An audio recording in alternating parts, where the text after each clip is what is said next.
Hi, welcome. I'm Mags. I'm from A&Me. I'm going to tell you about an exciting thing that's happening next week for Rhys and how we've tackled it. So please make sure that you subscribe and like below to continue getting these amazing videos from myself.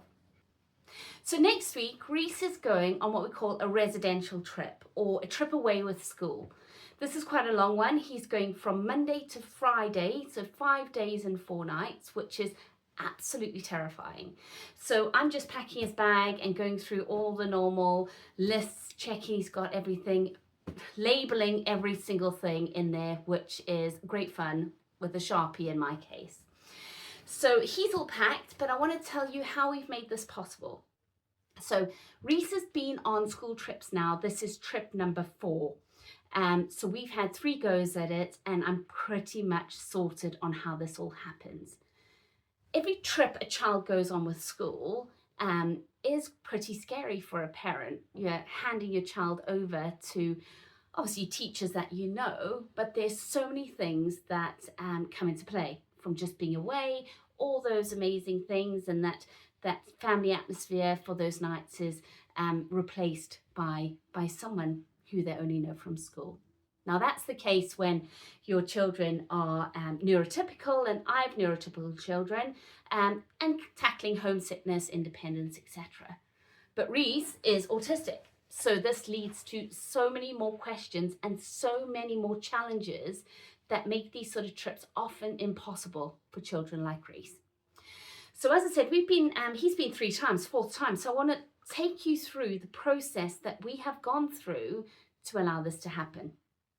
So number 1, any opportunity, whether your child is going away for a number of days, whether they are just going on a day trip, these things are the same. So very number 1 is planning. You need to write down every single question that you have, every single piece of information you want to give to the school.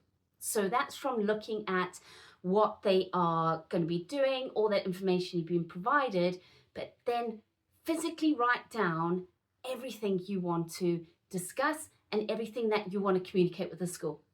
So to give you an example, our list consisted of a multitude of questions, and then it covered sleeping, eating, what to do in the case of a meltdown, have you got the right communication, making explicit that they can call me or my husband any time at night, making sure they've got all the numbers. I mean, that's pretty standard, but reiterating that, different ways of communicating.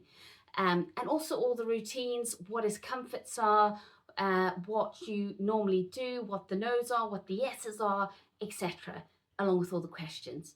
And that is very critical to plan that, and write it down so that you can communicate to the school and operate in a way that you're walking through that and you're not going to forget anything. It will ensure that you, at the end of the process, are going to be comfortable sending your child on a trip. Which brings number 2, adaption. Whatever you've been told for the school trip, there is opportunity to adapt. Do not accept just what's said there. That going to your plan, see how you can adapt that to make it possible for your child to go. So we have looked at that, and we have understood that standard instructions would not allow Rhys to participate in days and nights away. So even looking at food, the menu, he does not eat a lot of food. Any other parent with an autistic child will know that their child may not necessarily eat the food, and they have very varied diets in my case. So we looked at the menu and we stipulated what food Rhys can eat or will eat. And where it was possible for that facility to adapt, for example, where he's going next week, they are more than happy to make margarita pizzas. They've got them all stocked in the freezer. They've got toast and they've got jam. They've got fruit. They've got, white bread. They've got his orange squash that he wants.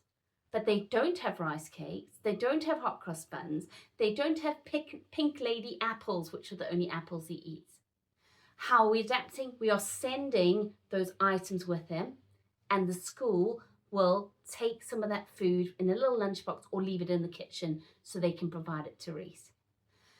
We have also looked at how we are transitioning onto the trip. So tomorrow he will go in his taxi to school in the same way he always goes to school, and then they'll put him on the bus as well.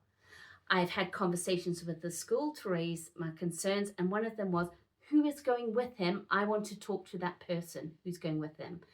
Do they know Rhys? Do they know him as a person and how he operates? And then I've raised all my concerns. So that adaption comes through communication with the school, and it's not just sending the information, it is having a phone call directly to the person, or it's going into the school and sitting and having a meeting with those respective teachers. This is the opportunity to lay down all those concerns, all those questions that you did in your planning, and get them answered so that you can feel comfortable in sending your child. Do not feel that you can't raise stuff. No question is a silly question. Nothing is off the table. All they can say is no, and you can challenge that, and you can work together to find out how you can make it possible. You also want to communicate any key things that they will not know. So maybe that's a bedtime routine, how your child operates. So Rhys likes to get his jammies on, brush his teeth, and have his teddy at bedtime.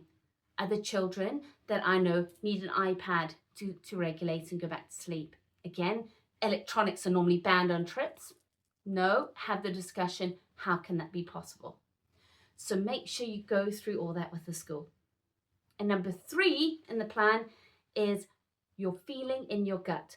If you don't feel it's right, if you've gone through and you've written out everything, every question, every piece of information, you've had that communication and meeting with the school, and you still come away not feeling comfortable about sending your child away, you do not need to send them. Please do not send your child.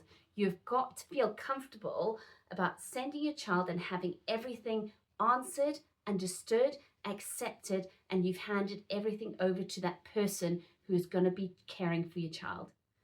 Never send your child away if you do not feel comfortable about it. It does not matter.